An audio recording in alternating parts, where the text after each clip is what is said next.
Hello, welcome back to the continuing lecture in Principles of Finance.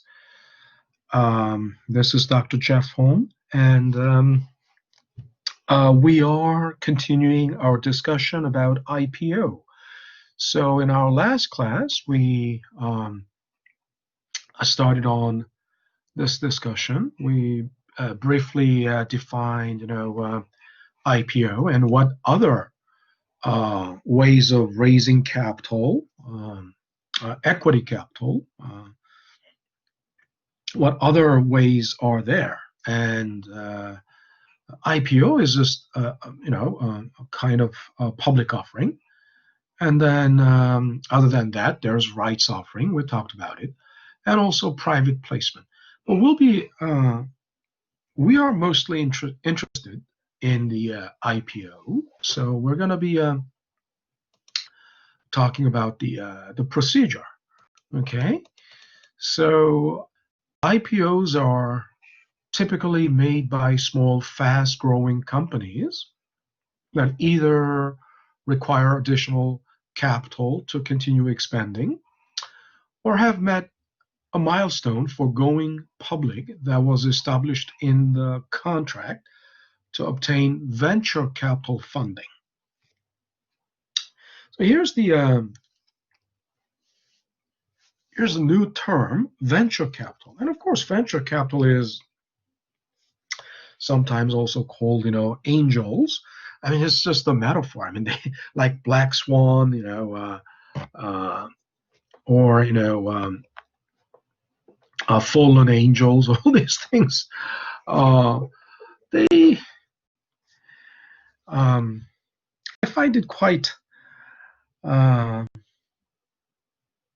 last remaining, I find it to be a last remaining trench of humor for the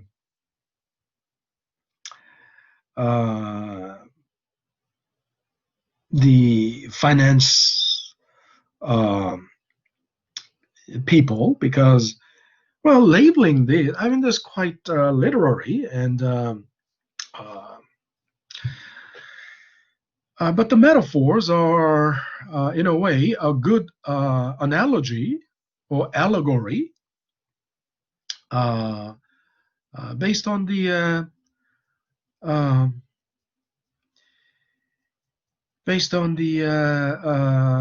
culture of the society. For example, using the term like fallen angels, and we talked about it. Fallen angels are like below triple B class bonds, right? In terms of risk, right? But think about it. That's like biblical, right? Fallen angels, fallen from grace, right? Or Black Swan is like the Tchaikovsky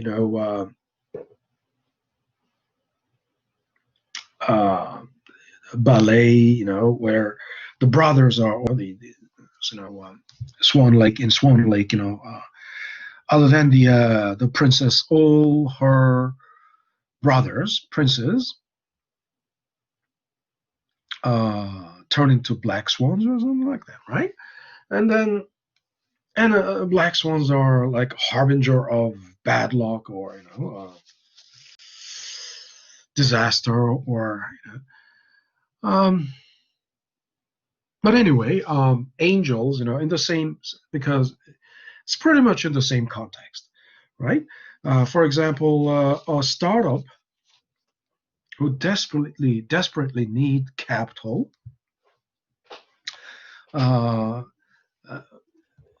The startups generally are, have technology, or have some innovative ideas, but they just they don't have capital. That's usually the case, right? I mean, let's take Facebook as an example. Usually, these days, startups are high techs, right? So high tech comes out of the people who have,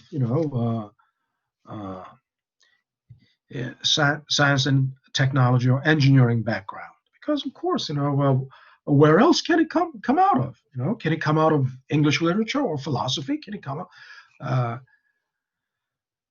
any new business will have to be based on the technology that can be uh, that have uh, a novel or innovative uh, potential for market, right? And of course, then that would have to be that would have to come from science and technology, science, technology, and engineering, right?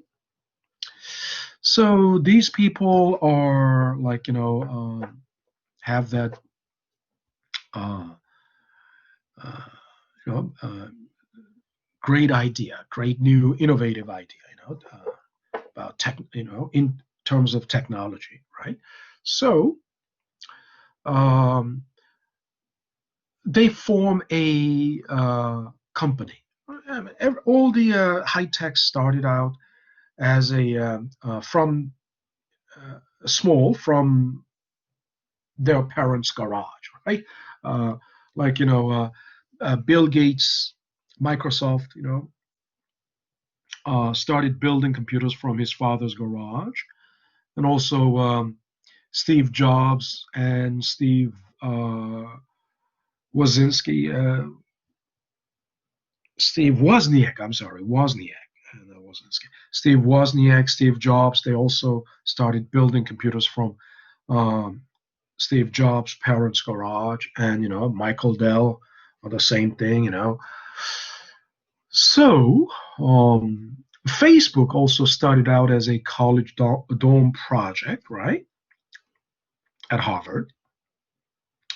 So these kids, at their, when they are in college still, so they start up a first it was a college dorm project, but then they saw business potential in uh, the social network uh, platform. And then the venture capital spotted them. They saw potential, so they offered to invest, let's say like $5 million, right? I mean, for college kids, just operating based on a small scale, uh, uh, social network program. I mean, obviously, they didn't have any capital to grow this into a big business, right? I mean, to grow this into a big business, they should have a business model that is, viable and self-sustaining and viable. And then you have to reach out to a large audience, um, and then you cannot do it from your just personal computer or laptop. You have to have um, a server that can handle more traffic, bigger storage capacity, and uh, anyway, to so they need basically to grow their business, they need equipment, they need investment for the capital equipment. And then the venture capital uh, spotted them, came around and offered to invest, let's say, $5 million, right? In return, all they ask for is um, uh, let's say 1 million shares, right? For example. And think about it. If they get the investment of, equity investment, of 5 million, and issue 1 million for that, then, the price per share is simply $5, right? Makes sense. Um, And then at this point, think about it. At this point, this company is not in the market, right? Facebook is not even a company that is, listed in the market, accepted in the market, and trading in the market, right? It's just a still yet just a startup and privately held companies, held privately by the venture capital and by um, uh, Mark Zuckerberg and a couple of friends who are original founding members, right? So let's say 5 million is just a number, just fictitious number, $5 million, and if they issue 1 million shares, right? Let's say these 1 million shares are held, between, of course, held between these, venture capital and Mark Zuckerberg and a couple of other founding members. So, of course, the largest proportion goes to, let's say, probably 99%, 95% goes to the venture capital because they are the one that actually invested substantial amount of capital, right? And since Zuckerberg and his friends are founding members, they also keep some number of shares. But at this point, since their stock is not traded in the market, right? It's simply, their stock is only honored between in this private group, only honored uh, uh, by them, right? So at this point, it's only book value, right? Book value is simply the paid in capital divided by number of shares. But the venture capital, the whole purpose of the venture capital is when they take it to IPO, right? Uh, then the price they are, basically expecting the price the IPO price will be at least $50. If it is $50 at least, then that's already 1,000%. I mean, to be exact, it's going to be 900% return because it's from $5 to $50, right? And that's the only reason that the venture capital is investing $5 million into this company, right? And then, of course, there are certain steps and procedures. Um, you don't, this company must meet the preset milestones, like in year one, by the end of year one, uh, you reach 1 million users, right? 1 million subscribers or 1 million users. By the end of year two, you reach uh, 10 million users, and so on. And by year three, like 100 million users, and at least uh, $1 million in advertising. Web pages have basically their source of revenue is advertising, right? The pop-up banners and things like that, right? Banner ads. So year four, and then another milestone, right? And if they have all met these milestones, right? And then by year five, and they then meet another milestone, and then finally, if they have all met all these milestones, then it's ready to take the business public. So that's what the venture capital is looking for, right? They are aiming at taking this company public and then make huge return out of that IPO. So but to go to take it public, then they cannot do it by themselves. They need a broker, right, for IPO. That is the broker role is assumed by an investment bank. They will have to hire an investment bank, right? So the investment bank is the functioning like a intermediary in going public, right? Um, so you remember, at the beginning, I told I told you that there is, uh, there are largely two branches of banking, right? Uh, investment banking and commercial banking, right? Or retail banking. And I said, the regulatory agencies are different for commercial banking. It's the Federal Reserve. And I said for investment banking, uh, it's the SEC, Securities Exchange Commission. And commercial banking or retail banking is basically what you uh, generally what you understand as banking. They take deposit from the savers and make a loan to potential borrowers, right? Um, and lend money for home mortgage and car financing and things like that. That's commercial. What the commercial banking or retail banking is doing. Um, and investment banking is mainly what they are doing is uh, brokering or intermediating the IPO, uh, and investment, and then also management consulting, things. Those are what the investment banks do, as and asset management as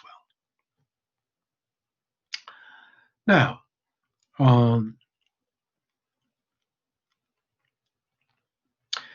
but prior to, I mean, there was, there was a time when investment banking and uh, commercial banking were uh, separate. They were completely uh,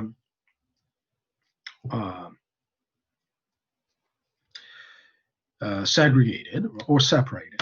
Um, because this because of the great stock market crash and ensuing um, Great Depression of the 1930s. Why? Well, prior to the stock market crash of 1929, they had, there was no clear distinction between, commercial banking and investment banking. But that caused the problem because all the commercial banks also, uh, took their, depositors' money, right, savings, without, remember, Federal Deposit Insurance Corporation, FDIC, and the fractional reserve fractional banking or reserve ratio. Remember that? That was discussed already a long time ago, right? When we were talking about the ROI, right? But fractional reserve banking means you cannot uh, uh, you cannot invest all of the money in the checking account, right? Remember, banks are tempted. They are tempted to put um, invest all the money they have in the bank, but that's depositors' money, right? But the bank. I told you the business of bank is in lending, right? They make money by lending. They don't make money by taking deposits, but what they lend or invest comes from the depositors. In other words, they are playing fire with their clients' money, right? They are playing with fire, right, with their clients' money. So that's basically a very risky thing, right? Of course, if they are making only safe lendings, or like buying bonds of like AAA, AA, single A companies, right? The risk is very quite minimized, but the bank is tempted to increase, uh, you know, to take more risk, right? Because the bond return from the bond is very uh, meager compared to the returns from the stocks. So they are more tempted to put money in, invest that money in stocks. But I told you, I mean, their own equity, banks' own equity. Remember, we looked at the banks, like very rudimentary um, uh, structure of their balance sheet, and of course, all their the sources of capital for them is also debt and equity. Equity is basically the bank's startup capital, right? So but it's their own capital. They can invest up to 100% of that into a very risky investment, very risky asset, because it's their own money. Um, if they lose that, they only have themselves to blame. But it is not right to play with the depositors' money. Uh, what I'm saying is, play risky games, right? Now, savings deposits in the savings account, it can be loaned out. I mean, long term or even invested, relatively risky assets, because um, the money in the savings account is basically tied up for a long term. So you cannot, it's not a demand deposit. You cannot demand, uh, of course, if you want to take your money out, yes, you can, but um, generally you are not. The idea of savings account is that you are not withdrawing money very frequently, right? And as long as they can use that money for long term without worrying about uh, getting that funds withdrawn, every day, right? Then even if they make some uh, losses with that investment, in the long run, if they can recover it, let's take when you retire your CDs, right? By then they will have money ready, um, because it's always in flux. There's deposit coming in every day, right? Investments, being made, cash outflow, made every day. It's in the flux. Now, but once again, savings, the money in the savings account, they can make a long-term investment with that. But I told you, the money in the checking account, uh, they cannot put, they cannot use that 100%, invest 100% of that into right, into any investment, because money in the checking account is a demand deposit, meaning it can be you know. There should be money ready to uh, give out when the customer comes to withdraw the money, right? So reserve ratio is the literally the ratio of that checking account that must be constantly held in the bank, right? Now, even that's also called fractional banking, right? Even that was not in place prior to 1929. And so think about it. In those days, the banks were, as I said, all tempted to make, uh, uh, use all that money into stock market. And then the problem happened, right? The stock market crashed, and they have there's no uh, minimum reserve that is held within the bank, right? All the customers' money, depositors' money was all put into the stock market, and the stock market crashed in 1929. So what happened? With the news of the stock market crash, all the depositors ran to the bank to withdraw their money. But the bank had no money, so a lot of banks went bankrupt, right? So that was the reason for FDIC, Federal Deposit Insurance Corporation. And FDIC is I told you, deposit insurance, insurance for your deposit. Um, so now at least you are covered up to $250,000. But in those days, there wasn't even that. No fractional reserve banking, no FDIC. So what? Everybody lost all their, savings. That's what caused uh, the outbreak of the Great Depression, right? So after that, what came from that experience? So FDIC came about, and fractional reserve banking came about. What else? The separation between investment banking and separation between investment banking and commercial banking, which was, enacted by the law called, Glass-Steagall Act. Um, so if I'm not, because it's an institutional side, and I'm not an institutional person. I'm more into a math person. So, but anyway, in the U.S. banking history, hence um,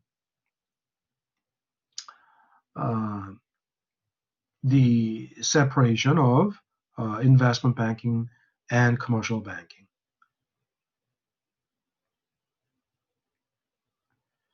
But that Glass-Steagall Glass-Steagall was act was revoked, repealed, right? Um, it was in like 1989, I believe, that Glass-Steagall was 1999, sometime around like 1999, that the Glass-Steagall was revoked.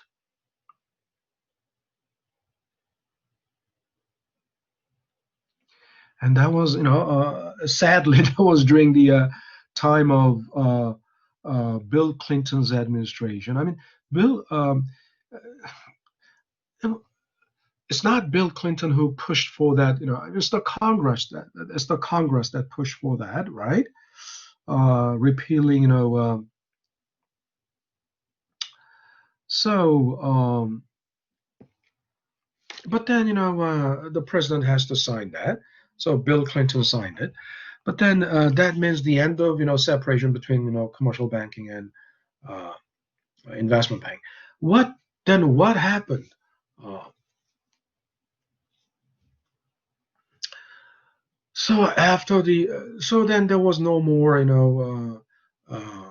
the line has blurred, already over the years. So there's no more distinction. So commercial banks were even able to uh,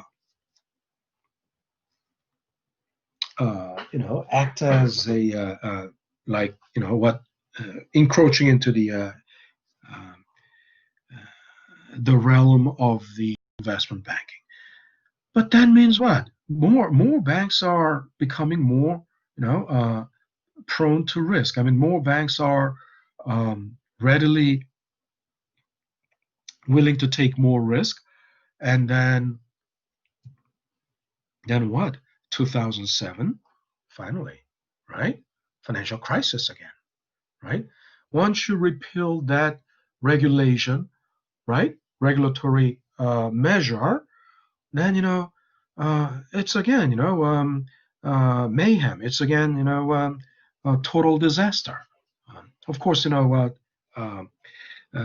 first thing that happened was a subprime mortgage crisis, and its subprime mortgage crisis was all uh, uh, possible because the Glass-Steagall Act was repealed, right?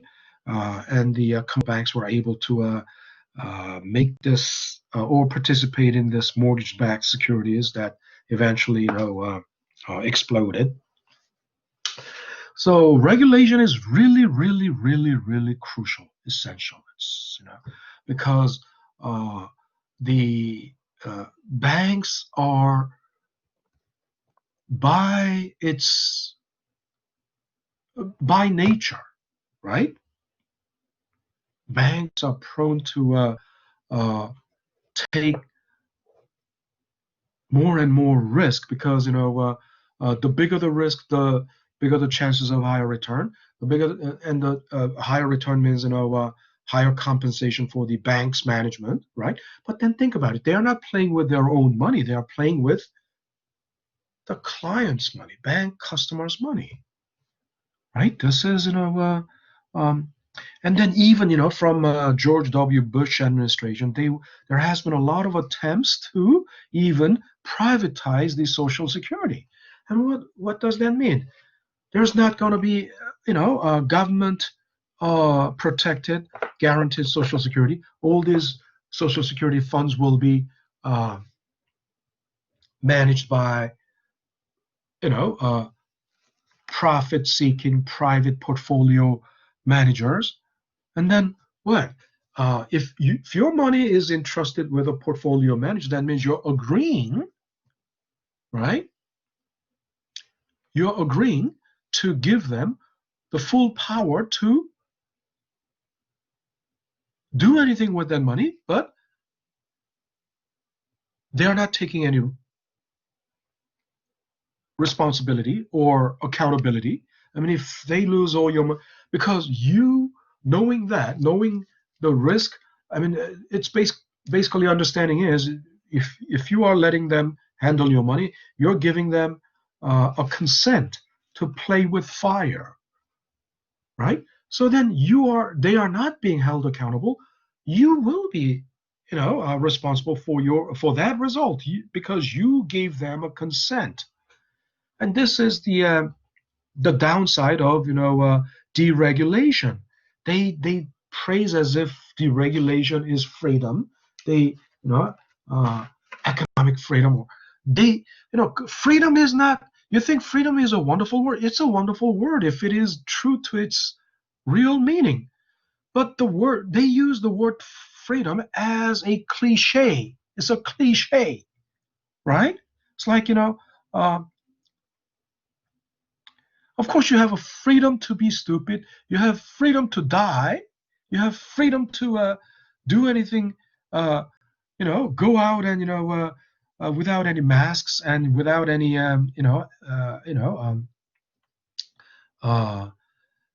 protective gear, surgical gloves, or whatever with no hand sanitizer, no alcohol, hand sanitizer, alcohol-based hand sanitizer, touch anything, mingle up with a lot of people, exposing yourself to their droplets. All these things, you have a freedom to do that. In other words, that means um, you have a freedom to be stupid. But is that, then think about it.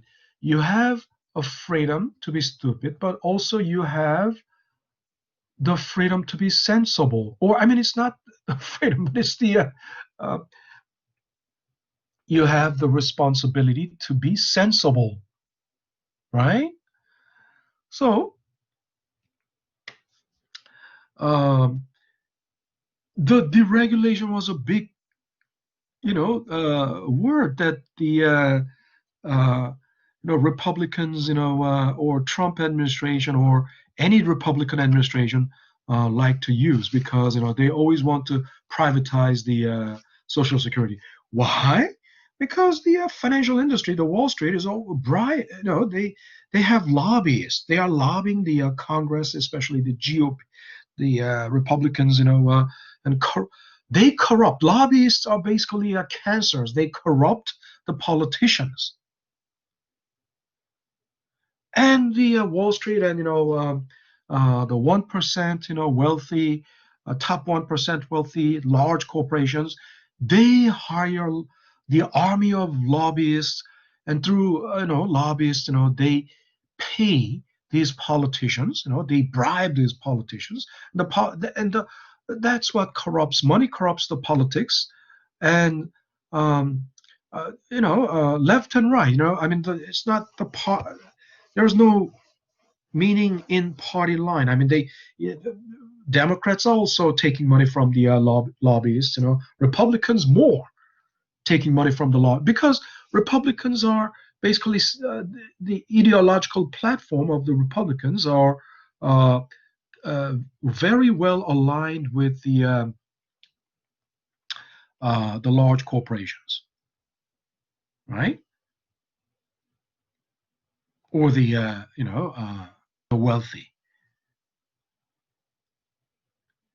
They want they want small government. What does small government mean? Small government means a small government budget.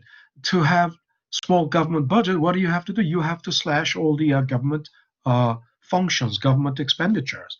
Like why are we having this crisis? In the middle of the pandemic, the medical professionals are lacking even the most basic uh, protective gears, right? No masks, no surgical gloves, no protective, like lab clothes, no protective, gowns, what they call PP.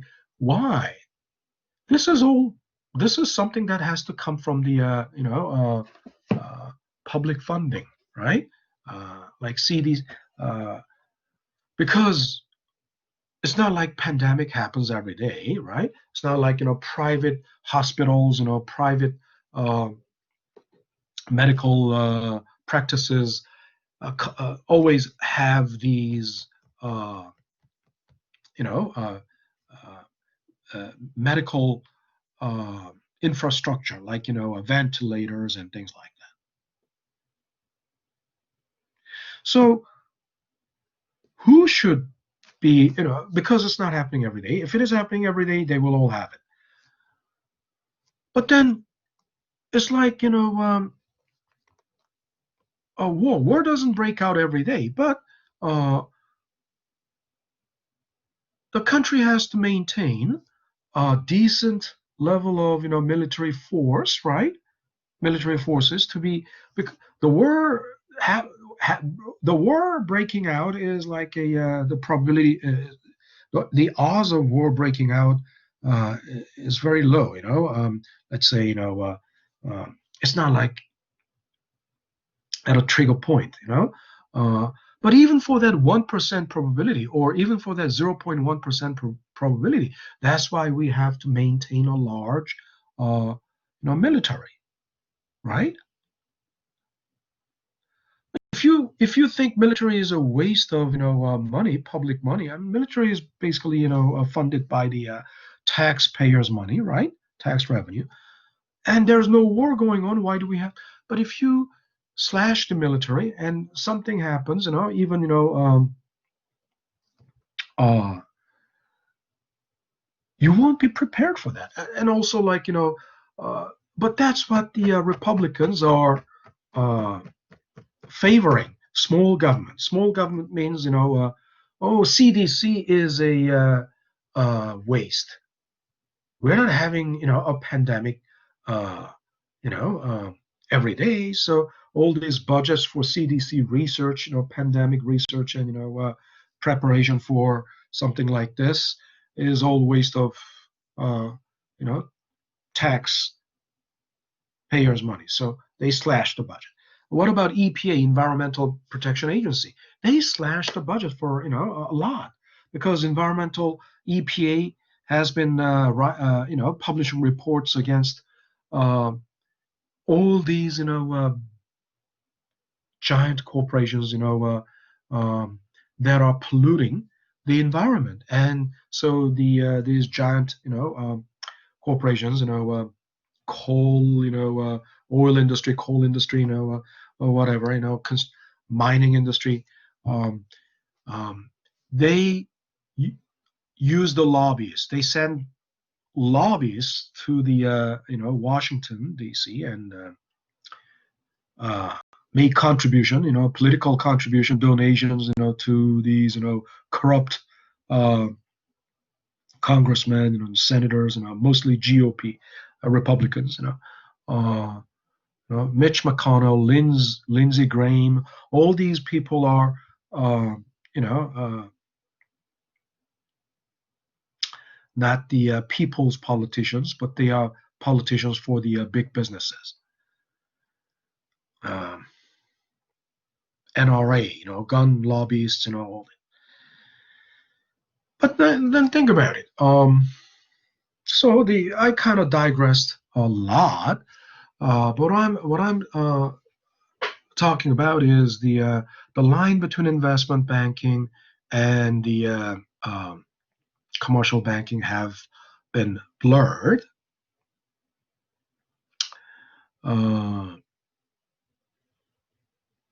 And that's after the repealing of Glass-Steagall Act in 1999, and then after about 8 years after, 8-9 years after repealing of Glass-Steagall Act, the financial market is in complete disarray, chaos, and then what happened following that was the subprime mortgage crisis, and then financial crisis, and then you see 10 years after that, COVID-19. Why? Because CDC is minimalized. CDC is all these functions that the public health infrastructure, all the functions of CDC that would manage and oversee the public health infrastructure have been all their budgets have been cut, their functions have been gouged out, and all. So what? We're in the middle of the a crisis again. Economic crisis, financial crisis caused by public health crisis. You understand? That's why the corrupt politicians are worse than worse than the coronavirus. So anyway, investment banking that brings us back to the investment banking. Investment banking is what investment banks are basically taking, like intermediating or brokering the IPO, and they do this through a process called underwriting. What's an underwriting? I mean, once again, some people may understand what underwriting is. If you look up the dictionary, it's like guaranteeing something. Well, that semantics dictionary, meaning the semantics is very limited. Why? It is not used in the correct context. That's just a interpret general meaning of the word. But when you say underwrite, literally, where would you underwrite? Someone signs a document, like a contract or agreement. Someone signs it, and you write underneath that signature. That's why you're like a co-signer. That's why it's called underwriting, isn't it right? But if you're co-signing a contract, what does that mean? You are guaranteeing that person who is the principal signatory of that contract, right? But that is the general meaning.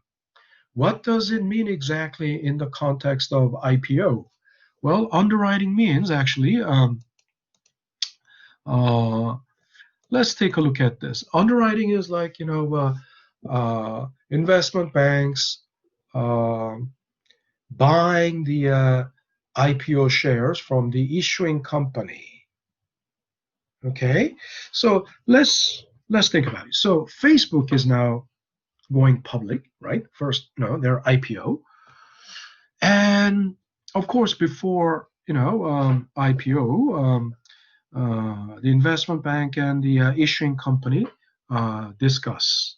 What would be the um, most uh, maximum possible capital they can raise, and what is uh, the most possible selling price. I mean, what is the realistic uh, marketable price?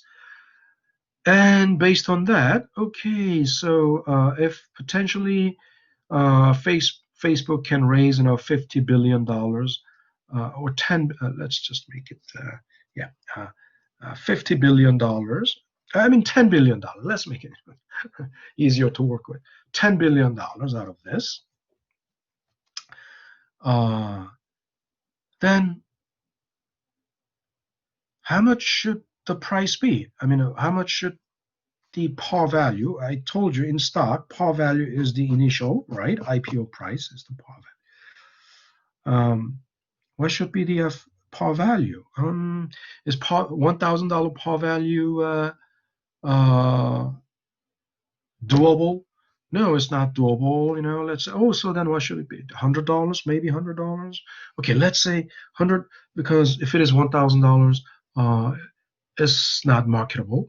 It lowers the marketability. But if it is, like $100, it seems, reasonable.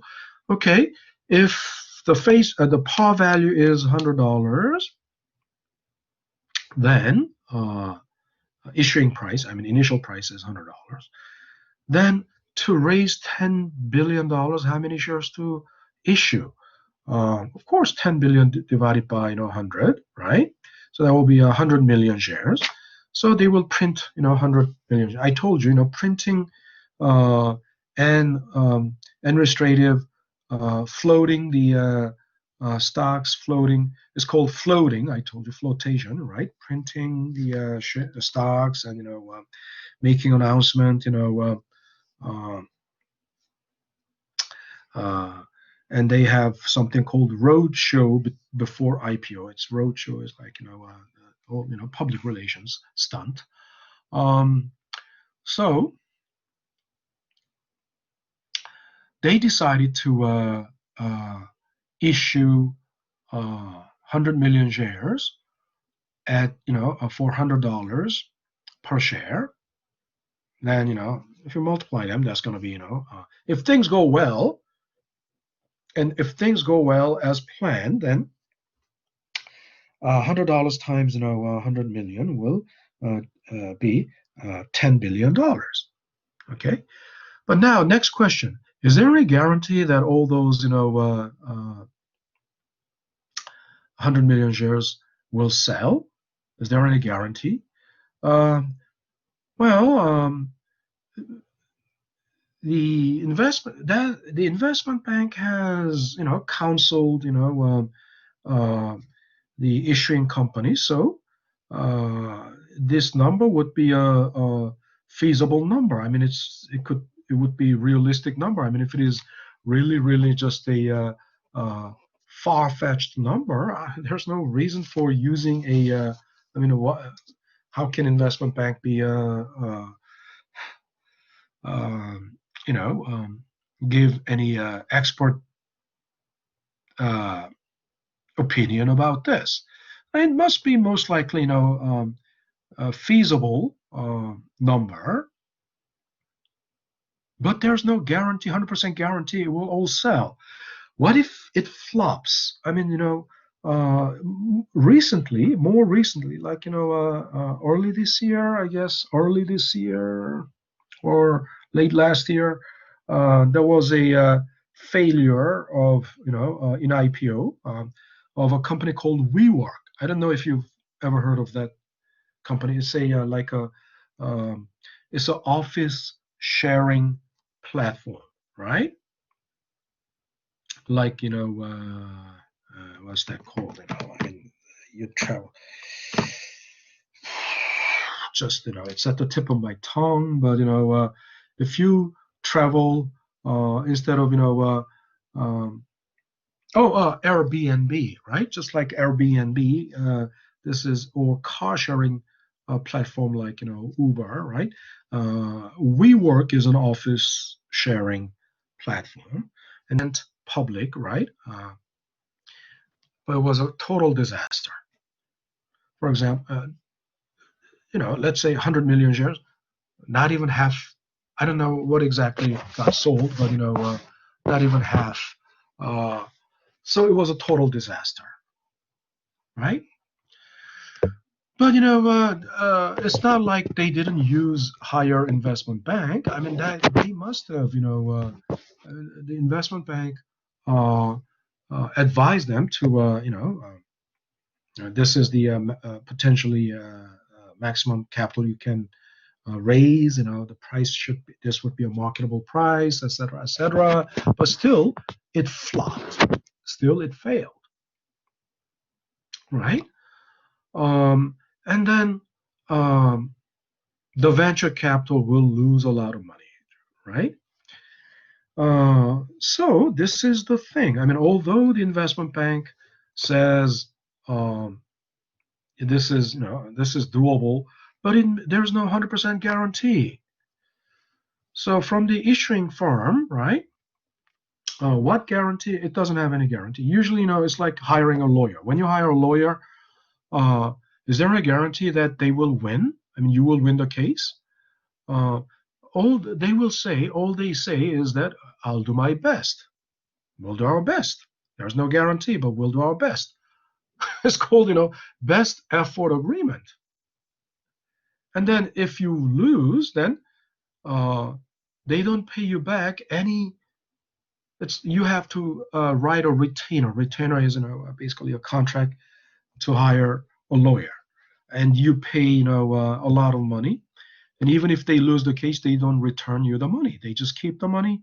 You are stuck with the result of the lawsuit. And if you lost, then you will have to bear the cost of the lawsuit, right? This is ridiculous, right? But that's what it is. That's the best effort agreement. But at least in investment banking, in IPO, there is something better. It's called underwriting. What's an underwriting? Instead of best effort agreement, um, the investment bank offers the issuing firm the certain amount of that proposed, that target $10 billion. For example, they will say, okay, instead we'll pay you. Since there's no guarantee that it will sell, we'll buy all of your shares, but we'll buy those shares at $70 per share, not $100 per share. Okay, so if they pay $70 per share, then the capital that you will raise won't be $10 billion, but just $7 billion, right? But doesn't matter. I mean, from the issuing firm's standpoint, this is anyway $7 billion in plus, right? You were without any $7 billion, right, prior to IPO, but after IPO, suddenly there's $7 billion. The company can use this money, right, to do whatever it wants to. They will mainly use it for, expansion of the, they will build a plant, or they will, uh, you know, uh, ex, expand their production capacity, etc. So then, what does the investment bank do with that, 100 million shares? With these 100 million shares, then they sell it at $100 per share. So if they sell all of those 100 million shares, then they will the revenues from sale of those all the shares is 10 billion. They already paid you 7 billion, so 3 billion is their cut. They make 3 billion, and this 3 billion is called uh, underwriting discount. Underwriting discount. Okay, so That's the reason for the investment bank to be in business. They, by underwriting, brokering and underwriting an IPO, they make huge money. Of course, if they successfully sell all 100 million shares. Okay, but even if not, if they didn't sell all 100 million shares, still they would make probably 1 billion or 2 billion, or if lucky, 3 billion, right? So that's called underwriting. But in underwriting, right, it's not just one investment bank that is involved. It's a network. It's a network or syndicate, a network of investment banks and brokerage firms, uh, uh, which form an underwriting syndicate. An underwriting syndicate is something like this. So there is an issuing corporation that is in IPO, right? That is floating on IPO, and then they or they um, uh, they originally contact. I mean, there's an investment bank that they originally started to work with. That's called originating house. So, for example, they chose to work with J.P. Morgan, right? And then J.P. Morgan will form a syndicate with other investment banks like Merrill Lynch or Goldman Sachs and other uh, investment banks. And under each investment bank, there are several selling groups. Selling groups are generally like a brokerage firms. Why? Think about it. When you buy stocks, uh, you will have to open an account with a brokerage house, right? You will have to open an account, and the brokerage houses usually, uh, uh, also, subdivisions of the investment banks. The brokerage houses are at the front line. Brokerage houses are at the actually at the front line of interface with the clients, with the actual investors, like individual investors. I mean, um, if you are very wealthy and you have like $10 million, what do you do with that? Of course, some of it is in the bank, or and if you all of your money is in the bank, you don't just keep it in a savings account. The bank will offer you, basically you have $10 million in the bank will offer you personal banking service, personal banking. Through the personal banking, they offer you a fund manager, portfolio manager, the bank. But if you're managing, if you have, like $10 million, you will put some of it in uh, you'll open a brokerage account and put the money in the brokerage account, and uh, you buy stocks, bonds, from that brokerage account. So the brokerage houses are the at the forefront of, uh, interfacing with the clients, right? So the more the brokerage houses are involved in this IPO syndicate, the more likely uh, exposure uh, they will have with the uh, clients. Um, so the more clients, the more likely to succeed, right? There is a more likelihood of success in this IPO, right? Think about it. It's better than more investment banks have more uh, you know working relationships with the brokerage firms, right? More connection, more related, more connected with the brokerage firms, and the more brokerage firms will be connected with more clients. So the chances of successful IPO increases, right? That's called, underwriting. Okay, so that brings us to the conclusion of uh, the institutional side of the stock market.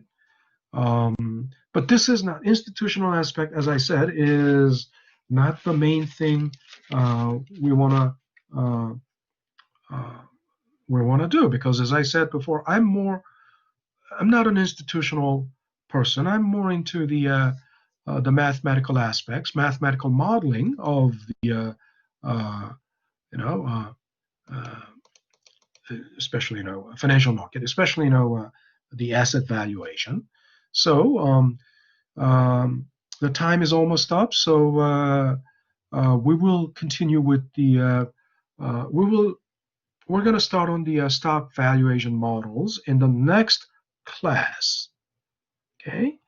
Uh, Today, we are wrapping up with the institutional aspect today. It took almost 2 hours to cover all the institutional aspect of the stocks, the basic and in the next 2 hours, mostly like 2 to 3 hours, we'll be finishing off the valuation models. Okay, and once we do the stock value, once we are done with the stock valuation models, we'll return to the second part of the risk topics. Right? I told you, the second part of the risk topic will be, we will come back to that after we finish the stock valuation models. Okay, so that's it for today. And I'll see you guys in the next class. Okay. So end of video.